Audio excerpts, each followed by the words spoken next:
Hey folks, Budget RC here, and we're back with what so far has proven to be my least popular vehicle. Not a whole lot of people watched the initial review I did on this, so I'm not sure that this will be real popular. But I did decide that I'm going to stick with it, and I'm going to start doing some upgrades and see what I can do on the cheap to make this vehicle, I guess, a little bit more useful. For those of you who did see my review, you might recall that my one complaint was that the rear diff was real tight, and that made the vehicle hard to control. Even on pavement, it would spin out quite a bit, and the issue only got worse when I went up to 2S. Since I want to try going up to 3S, I figured that the first thing we're going to have to do is take care of that first issue. So what I've done is taken the diff apart, and I've gone through it and gotten things working a whole lot better. So stick along with this video, and I'll give you kind of a how-to on how to go about doing that. But now you can see that even though when I do this, the wheels both turn in the same direction, the diff itself is very smooth, and you can see that everything works real well now going back and forth. So I think this is going to be a whole lot better. At the end of this video, after I take you through the procedures to get into here and do the repair work that I did, we're going to give it a little test drive and see how it works. So stick around. Okay, so now I've got the transmission assembly completely removed from the vehicle. And in order to do that, once you take the rear suspension pieces off, you've just got a couple of screws down here. You've also got these two here, and then this whole assembly comes out together. Once you do that, you can take this top cap off here, which will expose the motor screws, zip the motor screws out. You can remove the motor without disconnecting the wiring. Just set it aside, and then you have this whole assembly here. Once you get to this point, there are some screws here that you need to take out so that you can pull the halves apart, so that you can get to the internal diff. Before you do that, though, you've got to zip these screws out, pull the shock tower off, and then this will come apart and you can get to the diff. So we'll get to that point, and we'll see what it gives us. Okay, so now all of the screws are out of the housing. Now we can pull this housing apart, being careful not to lose all of the other gears. Set that aside, pull out the differential itself, and now we can start taking the differential apart. And as I expected, I'm sure you can't see this, but this is a very, very stiff differential. So I have a lot of hope that we're going to be able to get this into a little bit smoother operation, and that'll make the vehicle a lot less twitchy. Interestingly enough, for such an inexpensive vehicle, it's packed with bearings. That's kind of cool. So anyway, now we'll start taking the diff apart. Alright, so you pop the 4 screws out of this housing. Once you do that, this thing will come apart. It separates real easy here, and you can see that there are four spider gears and the 2 gears that drive the drive shafts. Right off the bat, when I took this apart, I noticed that when you spin this, it spins reasonably free, but you can even probably hear that. There's some drag. That's no doubt causing part of this problem. And this side is wicked tight. That's just very, very difficult to spin. So I think we've really found the problem. I've also noticed that this whole diff is dry. The gearbox was lubricated with some grease. However, this differential is completely dry. So now we're going to take it apart and try to get some clearance so that these pieces spin better. Then we'll put it back together and lube it and see how this thing works. Alright, so once you get to this point, to take the rest of it apart, there's just a single screw in the center on this side. Once you get that screw out, you can pull this thing apart. One thing I noticed when I pulled it apart, and I'll show you more once it comes apart, is that this outdrive and this gear are connected to each other, and they slide through this plastic housing, and that plastic housing also extends all the way out to here, which is what this bearing is riding on. And this outdrive is right up against that plastic housing, and when these things are tightened together, That's, I think, what's causing all of your issue. Now, I think there's a couple of ways that we can solve this. One is just to loosen this screw a little bit. These things are connected through like a D-shaped piece. You can see it right there. So just loosening that screw a little bit, as long as you keep some Loctite on it, honestly, I think would probably go a long way toward fixing the problem.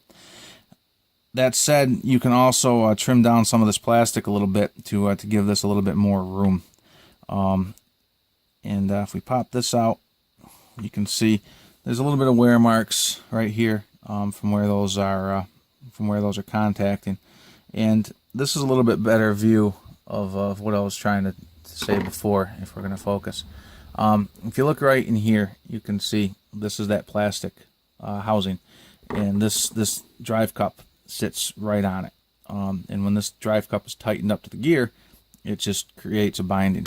So I think what I'm going to try to do is see if I can slide this bearing off, and once I get that bearing off, it'll be real easy to just take this this plastic down a little bit, and then we'll try reassembling and see what happens. So once you get the bearing off, you can see now that we've got the plastic piece here. This is what we want to take down. Now, there's a bunch of ways that you can take this down. What I've decided to do is just try to take a real smooth, easy approach, and try pushing it around some sandpaper to help take that down, because we don't have to go very much.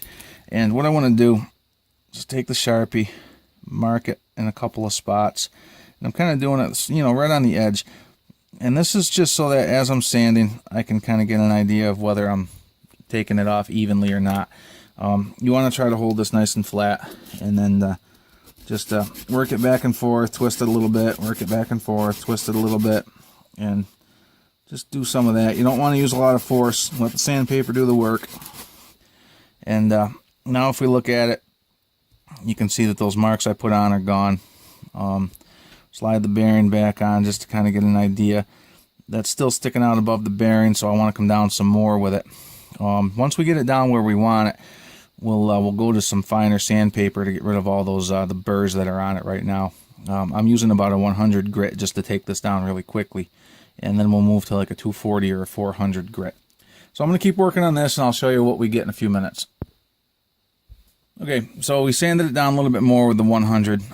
It's a nice height now, but we've got a very rough edge here. So now I've got some 400, and for the 400, I'm just going to spin it. Instead of sanding back and forth, I'm not trying to really take off more material. I just want to smooth it out, and I want it to be smooth, I guess, in the direction that things are going to be turning. So I'm just taking it here and spinning it on the 400 grit sandpaper. And you do that a little bit, and it really helps clean things up. And now we've got something that's starting to look a little bit better. And once we just clean it up a little bit, get some grease on it, I think we'll be good to go. So now I'm going to try putting it back together and see what it gives me. Okay, so we put this back together, and the screw is nice and tight. And now you can actually see that this spins nice and free. And there's actually even a little bit of play with this, which I think is probably a lot better. It'll just give it a little bit more room, and we won't have any more issues with binding.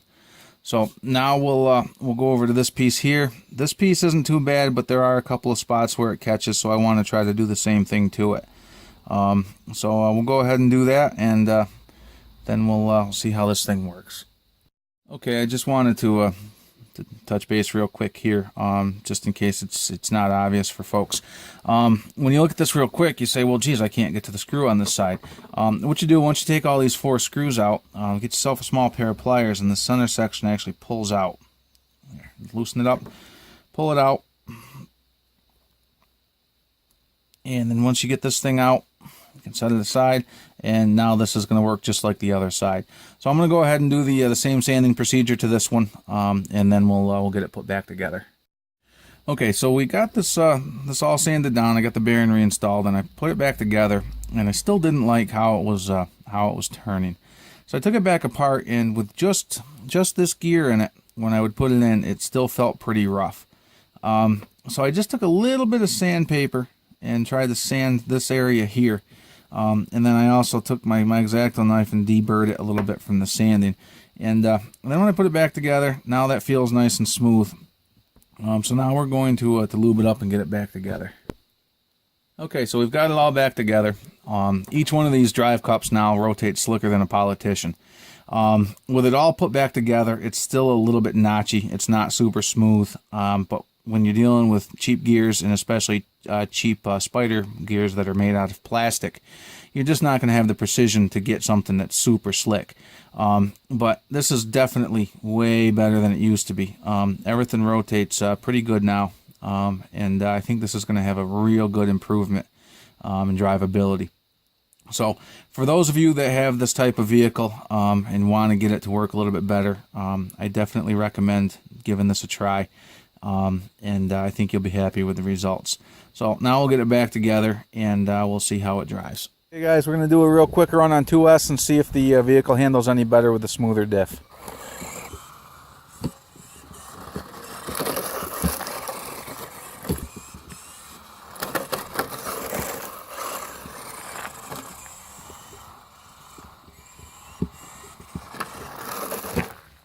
Okay, so you can still see it's a little bit tail happy and likes to spin, but you may not be able to see it in the video, but this is actually quite a bit more controllable than it used to be.